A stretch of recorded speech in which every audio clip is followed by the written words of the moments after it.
Tune in, episode 50. Cam, a familiar face, his lovely fiance Bree helping out in hurricane relief efforts and here in the Pittsburgh area. Stay tuned.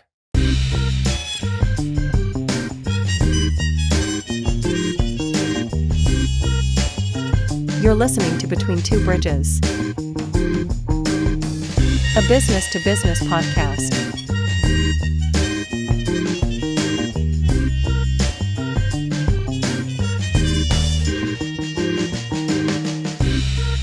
With your hosts, Anthony R. Destiny, Joe Ferrani, and Jerry Kenna.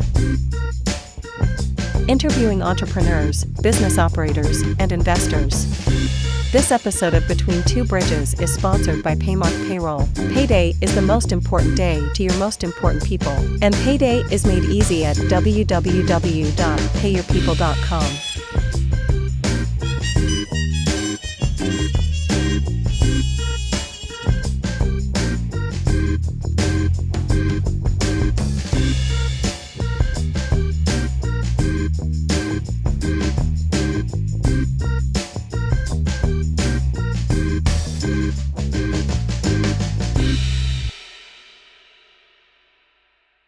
All right, episode 50, B2B. Oh, Imagine that. 50. It's a hockey night. Go ahead, say it again. It's a hockey night in Pittsburgh. Yes, I knew that you kind of lame ducked it last time. know, You were like the first time I wasn't ever saying it. confident. Yeah.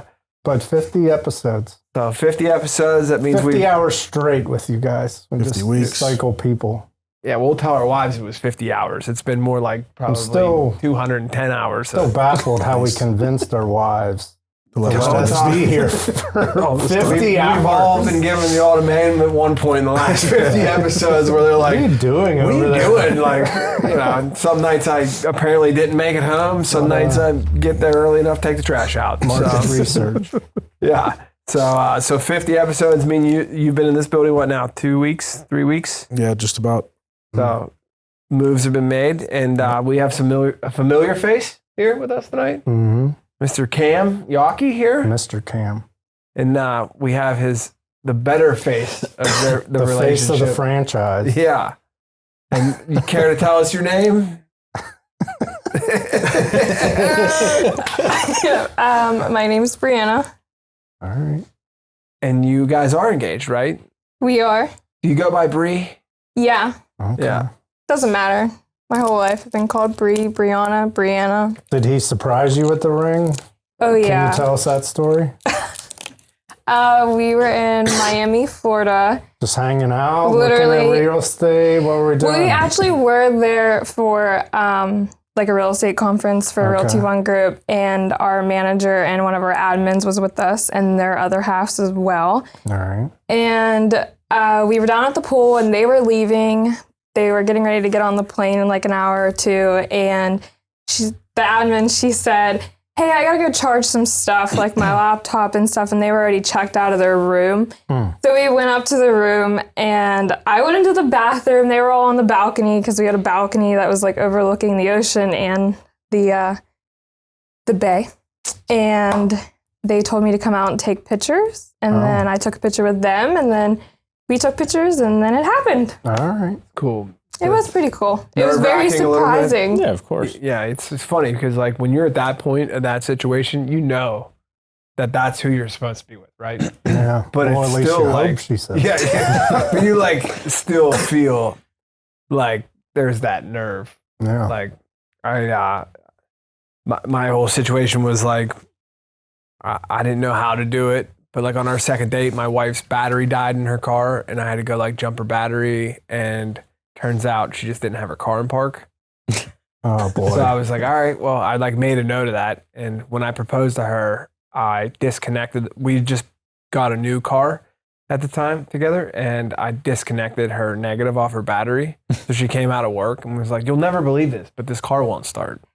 So I was like, I'll be up, pop the hood, and put the negative, brought my 10mm, hooked it back up, and was like, try it now. It started, and when she got out of the car, I sitting there like a schmuck on my knee, like, spend the rest of your life with me? Is that what you So she said? probably should have ran me over. That probably would have been a better ending to the story for her, but she's stuck with me now. How long Yeah. did you make her wait in the parking lot for you to get there you're with like, that? I'll be up in Dude, an I hour. actually Did was. you like wait close? You know Or what was did you, shitty is like, I at was work? on a phone call for work. You didn't answer. No, I answered. Yeah, like, I'll But, call like, you back. know that weird, like, I probably shouldn't answer, but I need to answer?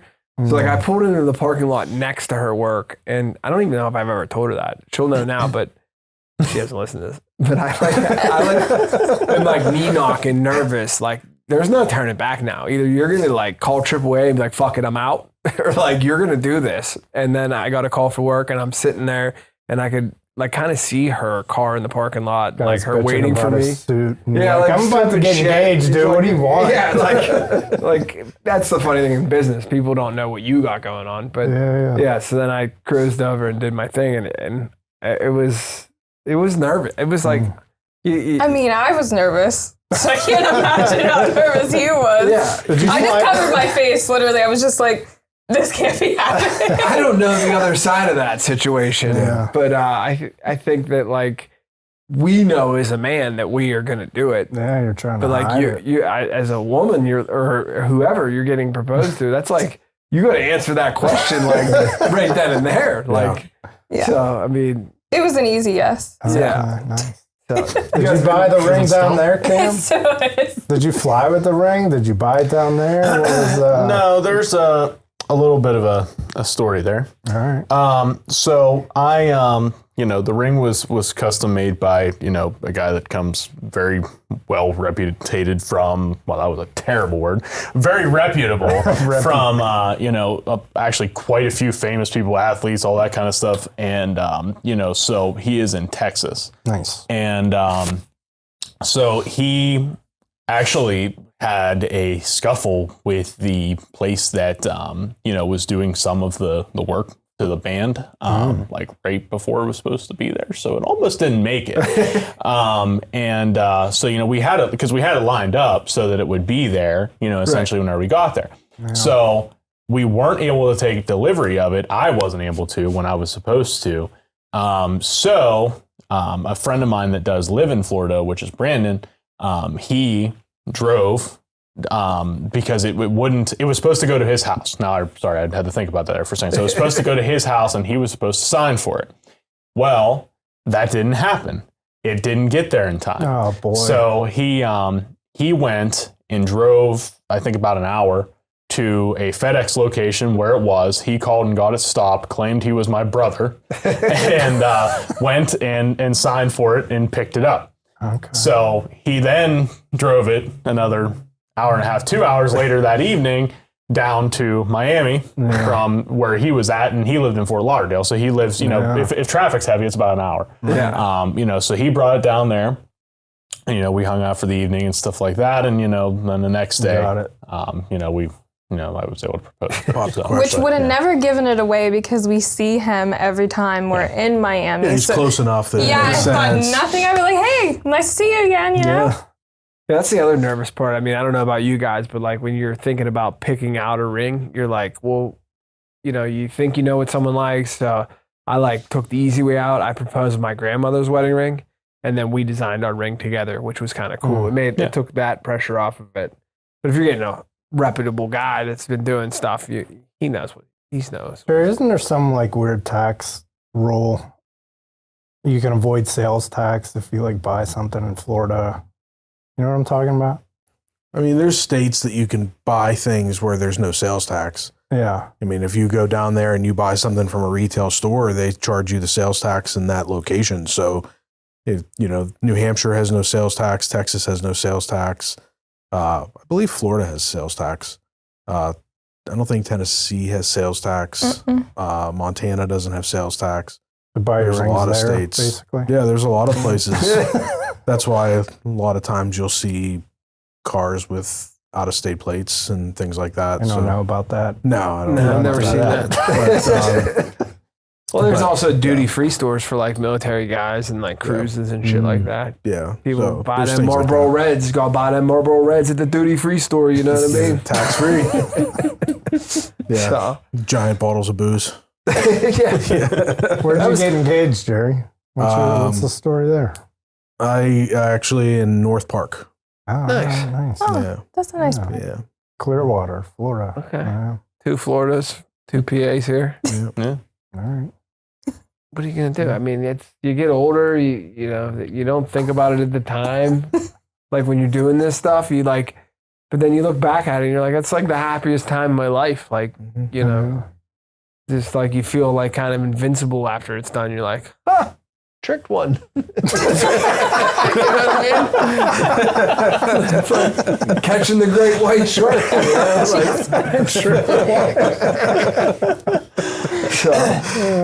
So you guys go to Florida often? You guys have a place down there? Or you guys just... Not yet. We need to. Not disturbed by hurricanes? You just... Actually, Miami wasn't affected at all. Another place we really like is Sarasota, like Siesta Key area. They were hit. But we go to Key West, and I was thinking, man, we go like every year. I wonder how bad it's going to be down there. And I picked up Sloppy Joe's bar as a webcam of like the street that are, and I'm like, dude, it's sunny. People were like drinking and hanging out. And then when you looked at it, it was way north. So like a lot of Florida was unscathed, but a lot of Florida was unfortunately hit pretty heavy. yeah, they know how to handle it pretty quickly too. I feel like they're used to it, like certain areas. Yeah. So Yeah, you watch the TikToks where like they have their galvanized metal they're putting over their windows. And, Yeah. But one of the reasons we were having you guys come in is you guys did some relief efforts for a hurricane here recently in an area that's not used to getting hit with hurricanes. right. You guys want to talk about that? How'd that start? Like, You can go first. Yeah, I mean, the big, and that's kind of where I would go with this whole thing as far as like Florida and stuff like that is, you know, Florida, at least in most areas, is pretty used to hurricanes occurring, right? So like they're pretty well equipped with a couple of things, right? Their housing is built, you know, to much more of a standard, at least most of it, to handle hurricanes and things of that nature. The state is also much more prepared for hurricanes based on, you know, just how often they are used to dealing with them. You know, as to where North Carolina, you know, what had happened there, you know, really wasn't supposed to happen, you know, so that's kind of what, you know, the biggest thing is. And I think a lot of people, you know, especially if you know, look at Facebook comments and stuff like that, you'll certainly realize that a lot of people don't realize that most of those people were not given evacuation notices. right. And it's not necessarily because, you know, anybody did anything wrong or anything along those lines. There just wasn't time. This was kind of like one of those things where it just came and, you know, they either had to buckle up or try to run from it. But, you know, that's typically not a very good idea whenever you're that far into it. You know, and a lot of those areas where that was affected, a lot of them were manufactured homes. And, you know, just other ranches and things like that. These houses are not built on pillars and you know, and pylons and all that kind of stuff as to where, you know, Florida, I mean, they have areas along the coastlines and stuff. I mean, they have houses that are built 10 to 12 feet in the air. Yeah. You know, so they are much more, you know, equipped to handle that type of water flow. What actually caused a lot of the severity of the issues in North Carolina was that they had gotten a significant amount of rain before, you know, hurricane efforts even got there. So the ground was very soft. And unfortunately, when the ground is very soft and things are much easier to move, it can cause much more catastrophic effects a lot faster, especially with wind. You know, even here in Pittsburgh, I mean, hey, you know, we get, you know, days upon rain. Then next thing you know, we get a day with 40 miles an hour winds, you know, you have trees uprooting all over the place and stuff like that, you know. So, I mean, they were dealing with a much more severe situation. What kind of winds did they see down there? Nobody really talked about the winds because the flooding was so catastrophic, but did they see like high winds? They did. I honestly don't know the exact, you know, like the velocity or miles per hour that they had, you know, experienced, but it was definitely, you know, it was definitely severely damaging. You know, the trees down, the damages all over and stuff, you know, certainly showed that. Yeah. You know, I mean, it was very, you know, it was kind of just a terrible mixture of, you know, between rain and wind and, you know, and all that stuff. They called it a 500-year storm, which I've never heard in my life before. But I mean, once in a 100-year storm, like we've had those here and you see them, but like down there they're saying once in, I'm like, wow, they just like moved the goalpost on me. Yeah. Yeah. From what I was watching and reading, the crazy thing to see what happened is it wiped out entire villages because the rivers that follow those mountains and the villages that are all in those mountains that also follow the rivers, those rivers became so overrun with water that it flooded and then took out entire villages. Yeah. And Roads. And the roads that also followed the rivers through those mountains. And everything just got completely wiped out. And like Cameron was saying, in Florida, you know, I have family in Estero, Fort Myers, and Naples, and the buildings that they're staying in, the condos and the homes down there, they're concrete buildings. They have hurricane glass. They have, you know, they're built up high. They're all recently built. They're all built to withstand the water, the wind, these kind of storms. But nobody ever saw this coming. And you're also talking about towns that are in mountains. Right. You know, you're Rural not talking areas, about rural areas in within mountain ranges. You're not talking about coastal towns. Right. That's why I always like when this was going on, like I have a business in Cheswick and you guys are pretty big in the Brackenridge, like the Natrona Heights area. Yeah. You get down into the flats, like where you guys have, I think you bought a building to do the boathouse. Mm-hmm. Like, I don't know what 20 feet of storm surge looks like around here, but I have to think that, like, you know, Cheswick is a town, Springdale's a town, that if this scenario would happen here, that would be wiped out because there's not a home that was built in the 1900s in Springdale that's ready to withstand a river running through it. You know, so like 20 feet of storm surge, that whole area, and that's basically what you guys probably saw was a town like Cheswick just gone. Yeah, and that's a very, you know, I would say here's a great way to visualize it is think about, you know, the Route 28 corridor and, you know, us getting those type of floodwaters and winds and, you know, just overages of just everything here, right? You know, you have roads and again, to use as an example, think about you're driving down 28, right? And the entire road is just gone for 100 feet. And it's just, you know, Mudslides. 40 foot deep of just mud, slush, and whatever, you know, that is exactly what you were experiencing in North Carolina. Same type of road sizes, same type of traffic, roads entirely wiped out. But yes, picture towns along, like, you know, like you have along Route 28, right? Older homes, most of them were built by mom and pops back in the, you know, the early 1900s, maybe even earlier, stuff like that. Same exact type of, almost same exact type of infrastructure there, you know, as far as the type of homes and stuff like that. So yes, you know, as you would anticipate here that they wouldn't hold up, they didn't hold up there either. You know, our infrastructures in places like this and, you know, little towns like Asheville and stuff. I mean, you know, they are great, you know, well-built towns and stuff like that for standard everyday life, right? But they are not meant to sustain that sort of a storm. Right. I mean, their building codes aren't even set up, even if it was a new building. Right. I was just going to say, even if it's a new building, because if you remember correctly, some of the houses that we saw that were up on top of a mountain were, like, you saw the mudslides coming down from the mountain and the house was about to go with it. It was like creasing in the middle, like about to go down the hill. So like, and it looked very new, I would say at least like mid 2000s. So like you said, they're probably still not even built to handle something like that. Because I mean, Asheville was the largest growing community in the country. Fucking a month before this happened. I mean, statistically, Asheville is booming. And unfortunately, they are rebuilding and it's going to take a long time. Yeah. Yeah. So I guess circle back, what made you guys think like we could help here? Like what made you guys want to gather up the troops and head down there? So I think probably one of the craziest things about modern day tragedies, right, is that everything is online, right? Like you can literally see people like, you know, because I'm friends with people all over the place, right? So, I mean, I've seen people begging for help, rescues, this, that, the other, as they're trapped in homes in the middle of nowhere, going on 7 days plus or whatever it may be with no food, no water, no electricity, you know, using whatever little bit of battery they have left just to pretty much drop an address online and hope a stranger sees it and gets a helicopter to come rescue them, right?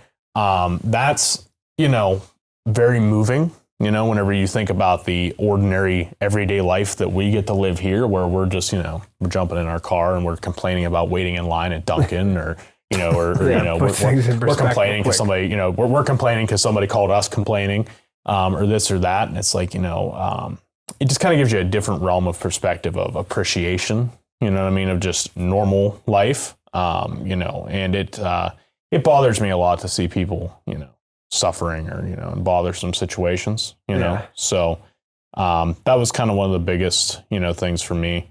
You know, and I kept saying to her, I was like, you know, I really wish we weren't so busy. Really wish we weren't so busy. You know, because I'd really like to be able to help here and you know, and do, you know, be able to do something. I mean, you know, we're not raking in piles of cash, right? We're raking out piles of cash. You know, wait, you own your own business. Yeah. You got to be a millionaire, right? Yeah, right. That's how it all works. You can take off all the time you want to go help anybody you want. You know, you're in your own business. Yeah. And I wish that, I really truly wish that is where we were, because we could make such a difference among those people, and you know, and the effort that we would put in. I mean, you know, I would send our entire company down there if I had the ability to do that. You know, but it's just, you know, times are tough for everybody, right? So imagine being put in that situation where they're entirely wiped back to square one, right? So yes, you know, it did inspire me and her to, you know, do whatever we could, gather whatever we could, donate whatever we could, whether that be time, materials, items, to try to make at least the tiniest impact that we could, from where we stand. Right. It was pretty impressive, though, even like seeing the community around us, like just, you know, jumping in and donating stuff all within like one day, too, because we did it pretty fast because, like he said, we basically were up in the air. We were like, we really have like a lot we really need to do. But then we both just decided, like, what could be worse than losing everything? Like, we're busy, sure, it can wait. And like they, you know, are no food, no water, everything. And it was just great to see everybody come together too and like help and just do it within 24 hours. And then we loaded up the truck that night and left the next day and kept buying more stuff as we got more. I followed along. It was sweet. Like, you guys were like stopping so you didn't deplete stuff at any one spot, and like kept like the train going the whole way down there. I mean, that was pretty impressive. Because we could barely find toilet paper or paper towels here. So I will say that was one thing that was less than like everything else that we had in our trucks and stuff, because like it just disappeared. So it happened to be, it was very unfortunate that occurred within days of the strike. The port strike started. The port strike. So there was panic buying going on all over Pittsburgh. Yeah. So even a couple of days before, they were running out of toilet paper and paper towels and stuff at the places that you would typically go if you're trying to buy a mass amount, which is like Sam's Club and you know, stuff like that. So we ended up getting a significant amount of the toilet paper and stuff that we took from places like Big Lots, Dollar General, stuff like that. Big Lots had a great price on like big things of it. So I went and I filled a whole truck. You get the soft stuff. We got 2 ply for everybody. Yeah. 2 ply for everybody. We have lots of wipes. You know, we refuse to use, even our properties that have a sand mound or whatever. Nope. No way. No 1 ply. I was at Lowe's today, funny enough, and a guy had a cart full of leather gloves. And I have to be a jagoff every time I see something like that. And I'm like, you're really afraid of dirty hands, huh? And he goes, no, he's a pastor for a church in Salzburg, and they're headed down to continue to help. Oh, nice. Because it's not over. It's months or year or more. Yeah. It's that bad. It just looks like they don't have any knickknacks left. Like, your life is over. Like, as you know it, you're starting fresh. Starting with nothing. I mean, everything they have is gone. Yeah. I mean, it is, I mean, you figure in North Carolina, in the mountains, it is currently, at least as of yesterday, it was snowing. And people are living in tents. Wow. So, that's what you said. They were bringing coats, winter coats, Carhartt jackets down for people. Like, it's at nighttime, it's getting a little bit cooler there than it is here. And even if, like, you know, all these people are bringing in big shipments of stuff, like, just look at it as if you, a family of 4, right? Yeah. How much stuff do you go through in a week? Like, you know what I mean? Like, it's just insane to think about, like, toilet paper, paper towels. I mean, no, you're not going through toothpaste a week like that, but, like, still like But people you're in a with tent with yeah, your family of 4. yeah, You know, like, and there's no flood insurance. There's no help on the horizon because, like, yeah, the toothpaste and toilet paper is nice for now. Those are the necessities, but like, Erie Insurance isn't going to come write you a big check in a month from now, and you can start rebuilding. Like, you're going to rebuild. Like, this is going to set people back 20, 30 years of their lives. You know, Will insurance cover? Because this is a natural disaster. that's what I said in the beginning, but they won't. It's going to have to be FEMA. FEMA's going to have to kick in. And they're having a hard time with getting those approved. $750. Yeah. No, they will. They have disaster relief that does exceed $750 for rebuilding of property. They will not give them more than $750 towards like living expenses. Right. But there is, there is a lot of false information going around between disaster relief, this, that, the other. I mean, you're hearing about, FEMA's coming in and confiscating everything and this and that. Yeah. I obviously cannot sit here and say to you, no, that hasn't happened. What I can tell you is that, we were welcomed with open hands into every single town we went to, whether it was by ATF, military, et cetera. We were not turned away anywhere we went. We had no problem with getting into the areas that we were donating to. Yes, we were donating to churches, which, nobody is allowed to confiscate products from churches because they are a private organization.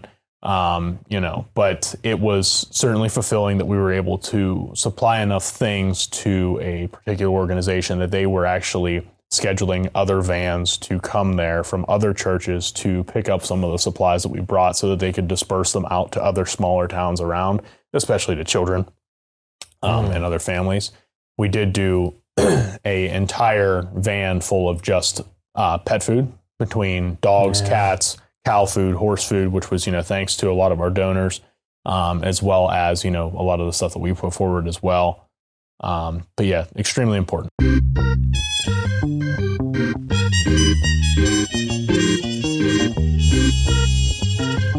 And now a brief word from our sponsor.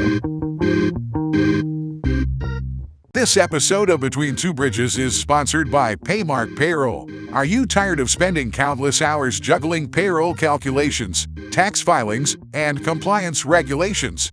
Well, say goodbye to that chore and let Paymark Payroll take the burden off your shoulders. With our secure online portal, you can access your business information from any internet location, even your phone. Employees will love the ability to receive direct deposits, and they can access all their pay stubs, tax forms, and information through their own portal. Focus on growing your business while we take care of the rest. With top-notch customer support, we're always here to assist you with anything, at any time. Don't let payroll stress hold you back. Choose Paymark Payroll and experience the freedom to thrive. Contact us at payyourpeople.com for a personalized consultation and a demonstration of our powerful payroll solutions, and see how Paymark Payroll can better your workflow. That's payyourpeople.com. Join the growing list of satisfied businesses that have embraced the convenience and efficiency of Paymark. Payday made easy. Your business deserves nothing less than the best, and that's exactly what Paymark Payroll delivers. Now back to the show. I didn't even think about the pets. Yeah. Yeah, Yeah.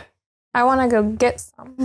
Yeah, And well, bring them back. So we that's a talked good about this question. earlier. You would rescue a possum, so I would. I want to See? rescue all how the many animals dogs. did you bring back? Unfortunately, none. Yeah. But it's still in the works, maybe, to bring some I remember back. that during Katrina, like the dog pictures, like Yeah.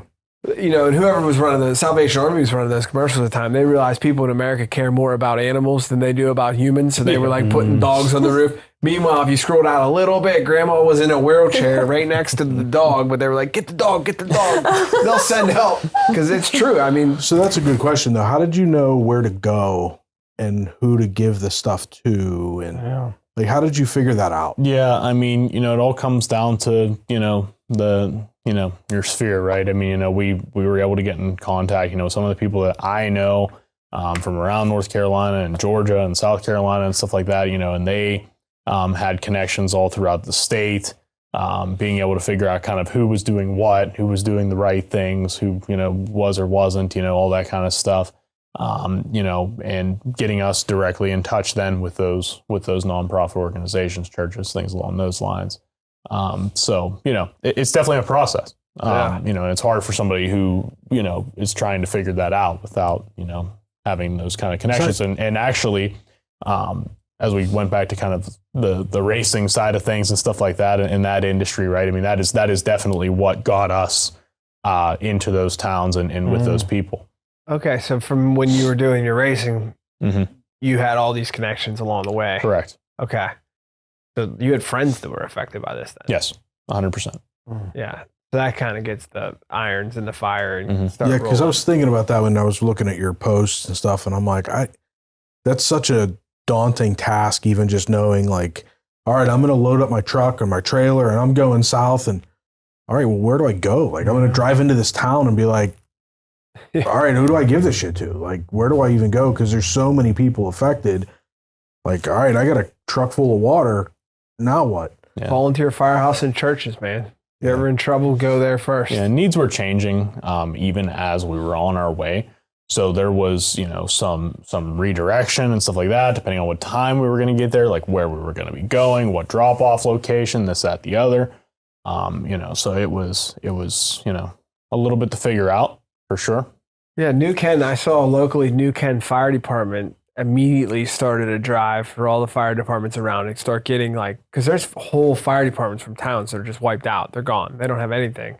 So New Ken and what was the other one? They were down Carnegie. So Carnegie got flooded during Ivan in 2004. So they steerheaded this effort to get all this hose might not be ideal for your fire department, but when you have nothing, get that stuff. It is crazy to think that the things we take for granted. I'm like, oh man, I called Jerry. I'm like, we have any beer in the fridge? And you can just stop and get it. But in these places you're going, they can't stop to get They anything. don't have electricity. Yeah, they don't have electricity. I saw a lot of videos that were you just watch them and you go about your day and you can't stop thinking about them. So you guys were obviously in the same boat as I was, but you guys packed up and kudos to you and went. Made a difference. Yeah, it made a difference to a lot of people. Did you keep track of what all were you able to raise? What all were you able to give? Do you have a tally? Yeah, so we actually still need to kind of re-update our fundraising as far as how much we actually did raise, because at that time we at the last that we added it up, I want to say we were right around 8,000, something like that. And then, but there was a significant amount of items, that were donated. We had 2 offices and our laundromat. Yeah, we were collecting at 3 locations. Yes, we only did collect for 1 day before we rolled out. But we did start collecting again because we do plan on getting back down there again shortly, with a little bit more planning and targeted efforts, for us to be able to do a little bit more boots on the ground effort and stuff like that. We do have a lot of other people that, did really kick up with some more, wanting to donate and stuff like that as well, especially for direct causes and stuff like that. Animals are definitely a big drive for people wanting to donate. So, hey, if we have people donating for animals, then we're going to make sure that it, and it's put to use for animals. Well, what's cool too is you have those locations. So people in that area, they're not in a position to drive down there, or maybe they don't even have the time or the energy to drive down there. But a lot of people in this area want to help, right? Nobody wants to just sit on their hands and watch people suffer. But they're all right, well, I live in Brackenridge. I can run up and grab a case of water and drop it off at Cam's office.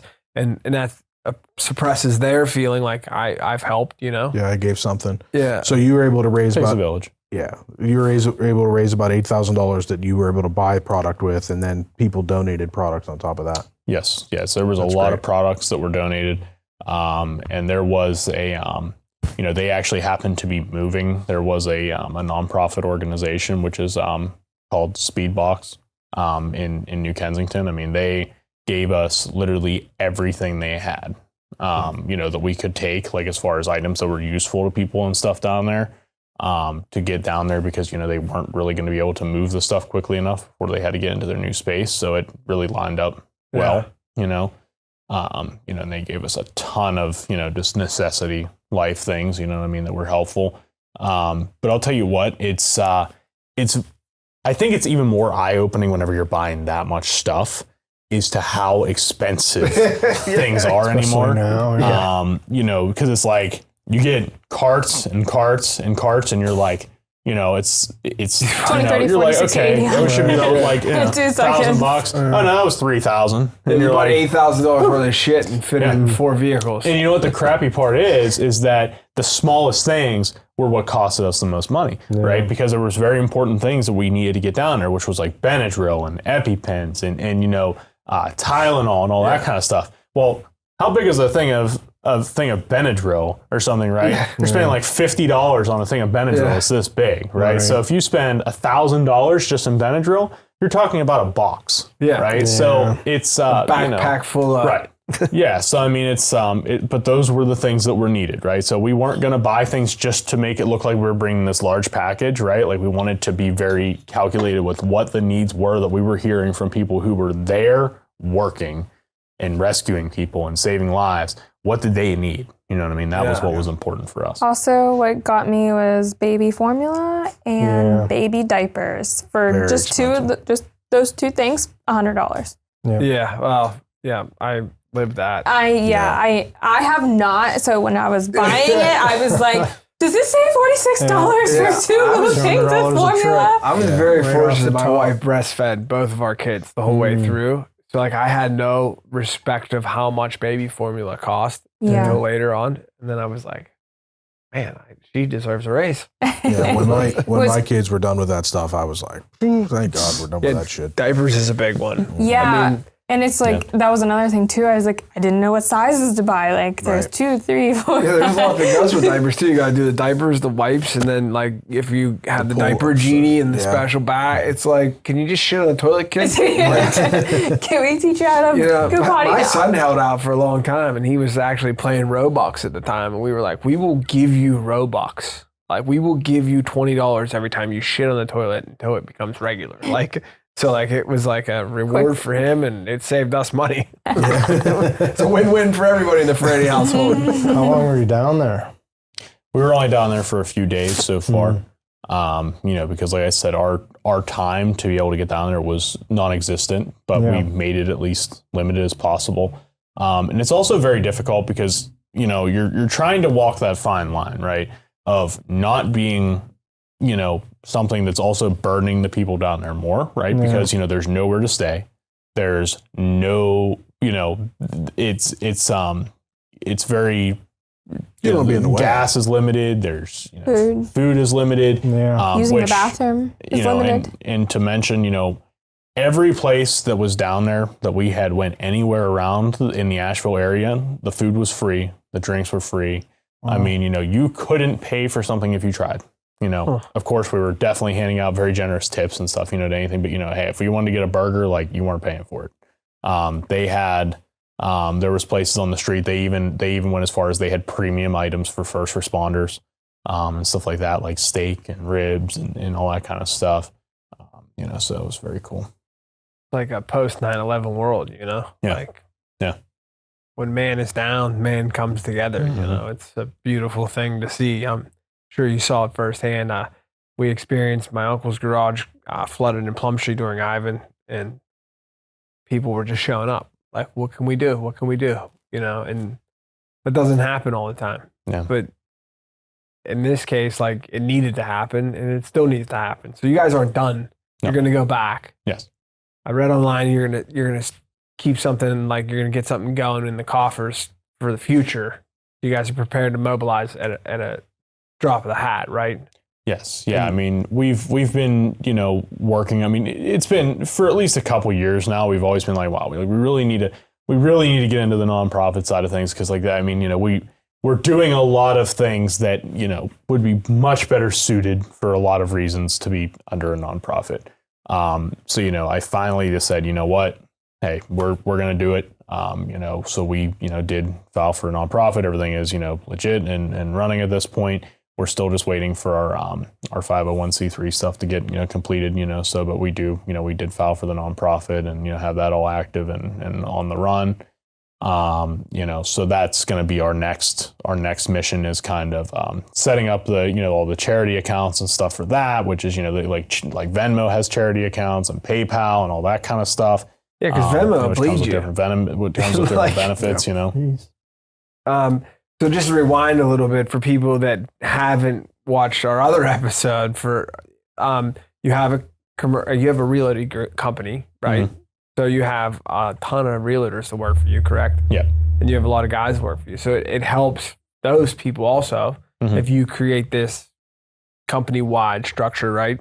If you have this ability for them to like donate and contribute, it can ease the tax burden for their employees. Yeah, I mean, if you could set up, I mean, they can obviously contribute to the nonprofit, take tax deductions possibly on their tax return if they'd like to. They could obviously use that as the nonprofit. Crazy because we had an agent that texted me the other day asking if we were going to set something up, like if they could donate from their closing. Well, yeah, because you, as a person, I love to help people, right? I'm wearing this shirt right now. I help the Cam Hayward Foundation. We do stuff for them anytime I can. I like to help people. But the problem is when you're just blindly helping people, you want to know the person you're helping and you want to trust them, because you see all the time, and we've talked about it before, you go to Lowe's, would you like to round up? And I'd love to round up. But you know what? Lowe's is a multi-million dollar company. Brilliant. And they have enough in their coffers to help. They don't need my 42 cents, and they need to knock it off asking for it. But people that work for you, though, if it's a safe harbor, and I'm just thinking as a company as a whole, everybody gives money when they have closings or, Christmas time, you put it into this coffer. And they see what you're doing with it. Right, and they can be involved with it. And it's so not only they give $200, they can show up and help. Yeah, and they're, they see what you're doing with it. When it's a local charity. And the other thing, a lot of times when you have these big charitable organizations, and I'm not going to name any of them because I don't know off the top of my head the ones that are the most guilty. Come on, name some. I don't want to blast the ones. Send it. I'm not doing it. Because I'll name the one that's not the guilty one, and then I'll get blasted Salvation for it. Army. But a lot of them have extremely high administrative costs where they're paying crazy wages. Officers are making big money. So your donation, you make $100 donation, you may end up, and there's public record of this where, maybe 7 cents of that dollar donation is actually going to the charity that you think you're giving to. But a lot of times when you go to a local charity, whether it's your foundation or, the Hayward Foundation or any of these other small local charities, there are no paid employees. They're all volunteer. And all the money you give, or 95% of the money you give, goes to the intended purpose. And whenever you have somebody like you that's running it, and the people that work with you or for you know that, hey, I'm going to take that $200 that you gave us out of your closing or whatever it may be, and we're going to buy $200 worth of Benadryl, and we're going down to North Carolina with a trailer full of stuff, they know where it went. Or, I have a foundation with a couple other people where we donated to the family of the police chief in Brackenridge that was killed a couple years ago.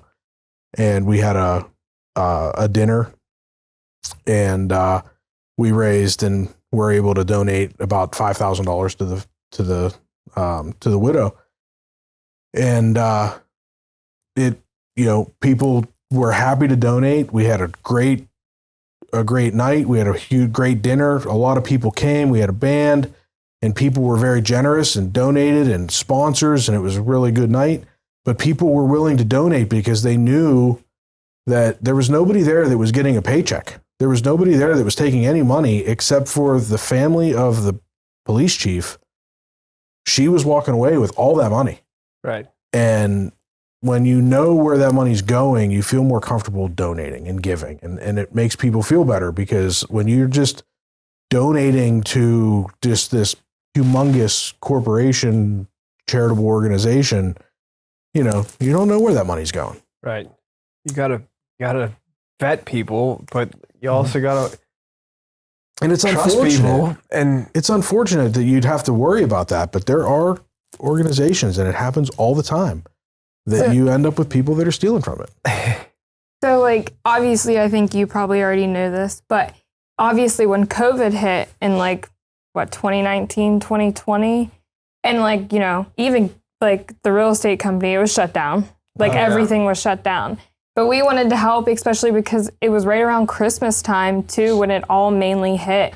And, like, we went around to whenever everything kind of started, like, opening just a little bit, everything was, like, in and out, like, restaurants and everything. Well, we went up to all of the, like, small restaurants in Natrona Heights, and we donated to each server, like, $100. Because we knew that was going right to them. And, like, you know what I mean? And that, I mean, sure, was $100 a lot to them?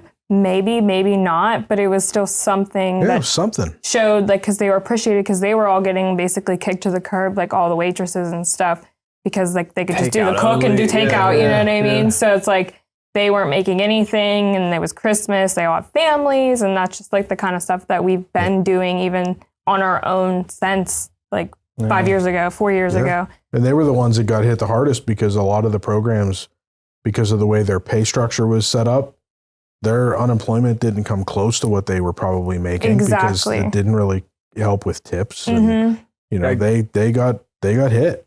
Yeah. So it just wasn't, the programs weren't there for them. So that $100, that maybe bought some Christmas gifts for their kids. And I will say, I remember one of the restaurants, not going to call them out, but I remember they said something like, oh, what about the cooks or something like that? Like, they're making their hourly and still working. 600. What'd you say? They're still working. That's what I'm saying. Yeah. So it was just like, it was they have the one ability person. to collect. Exactly. So yeah. they were getting 600 on top of whatever they were working for. Yeah.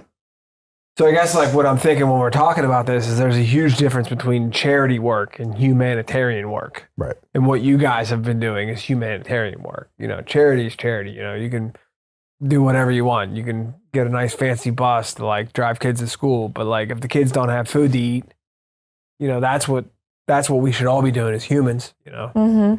Yeah. Sorry, I'm getting very philosophical on you guys here. Is there things somebody that put you water wish you inside took you that people were asking for that you weren't thinking of driving down? Like, are there, if people wanted to donate, what would have, like, the most impact? You mentioned Benadryl, but, like, are there other things you Now wish you it's took? like all winter stuff. Yeah. We wanted to take, like, propane and stuff, but driving that far it's like with all that other stuff already and just, like, anything like hitting, we were just a little scared on that.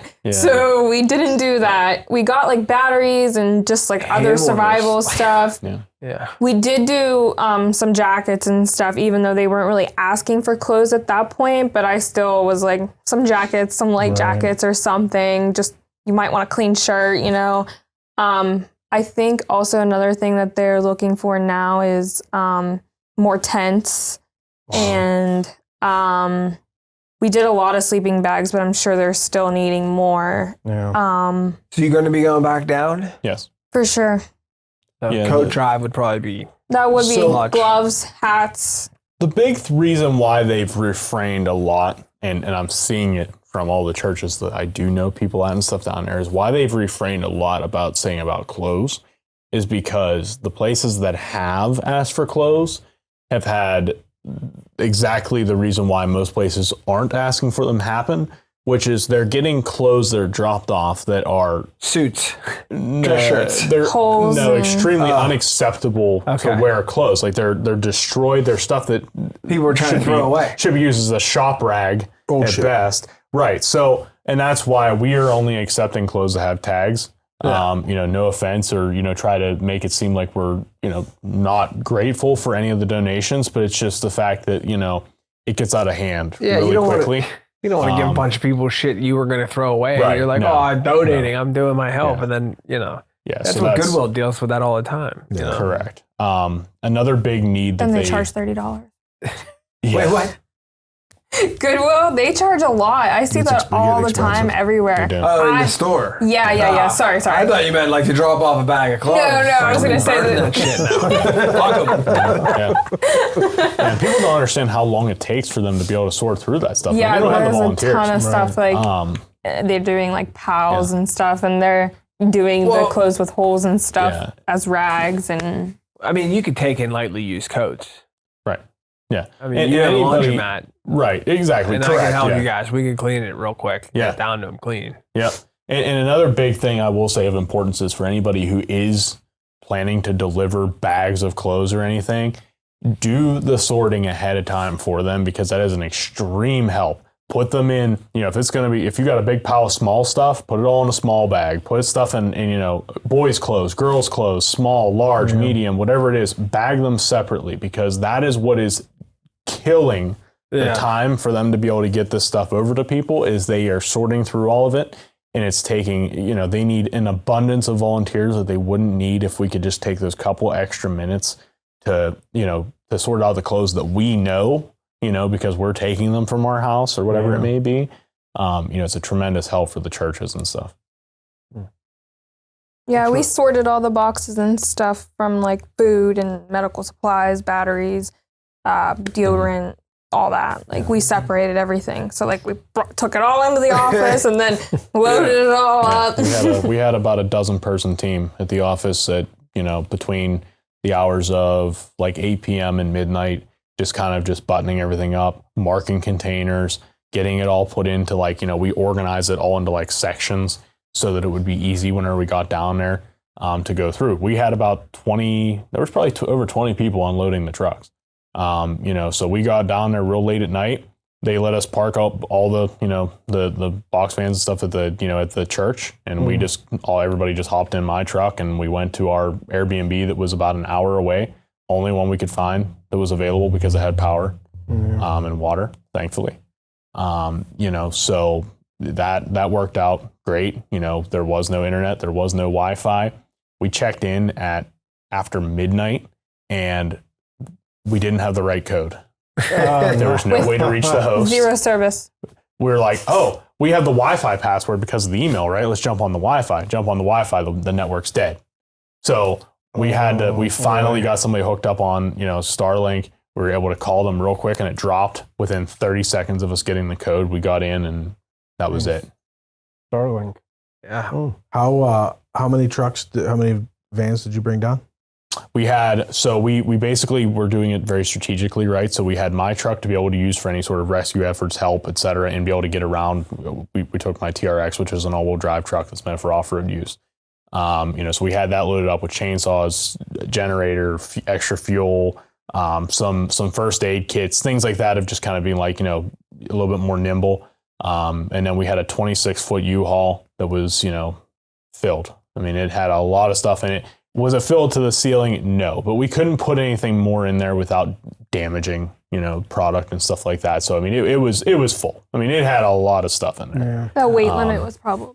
Yes, we had. There was over 200 cases of water alone. Probably hundreds of adult diaper boxes, hundreds of boxes of formula and foods, canned foods, snacks, blankets, towels, washcloths. I know I went and filled. I mean, I went into like Big Lots and places like that. I mean, I filled my truck as tight as you could from top to bottom, the bed, everything else with blankets and comforter sets and pillows and all that stuff. So, I mean, there was a lot. A lot of headlamps, like lights, flashlights. Yeah, and like I said, we did a box van with just all dog food, cat food, horse food, cow food, all that stuff. So we separated all that and put it all up. That nonprofit was awesome enough to have like dog food already like labeled out and cat food and stuff in like bags. So like it would be like shareable, so we could get it to as many people as possible. Aside from dropping your cell phone number and having 100 people call you, what's like the best way people could help you guys specifically? You mentioned the sorting, but like if you're going to, I don't know when you plan on going back down again. So is it? Sure. We're just still in collection phase and also, like I said, is working on a plan. Best thing to do would be to check out my Facebook. Yeah. They can easily find on there the addresses for, our drop-off locations. If it's at either our office in Natrona Heights or Murraysville, which is for Realty One Group Horizon, they can drop off without any issue there Monday through Friday, 9 to 5. Okay. If it's after hours, we're more than happy to take it in. We would just need that. At that point, we'd need a phone call or a text just so we can make sure that, it's safely received. And, they can drop off at our laundromat also, which is Horizon Wash Spa in Brackenridge. The hours of operation there are 6 a.m. to midnight. We do have somebody tentatively always watching cameras and stuff or in the location, but they're not in there every second. So, it would be ideal if they're dropping off there just to, hey, just shoot us a message heads up or call the wash spa phone or something and say, hey, we're bringing a donation down, and we'll make sure it's, received right away. What about Venmo if they want to donate? Yes, they can donate. Set up to your nonprofit, or what should they do? So as of right now, since we're still waiting on our 501c3 status, we are not taking donations through the nonprofit as of yet. So that'll be coming very quickly. So, as of right now, it's just my personal Venmo. Okay. You guys mobilized pretty quick. It was impressive.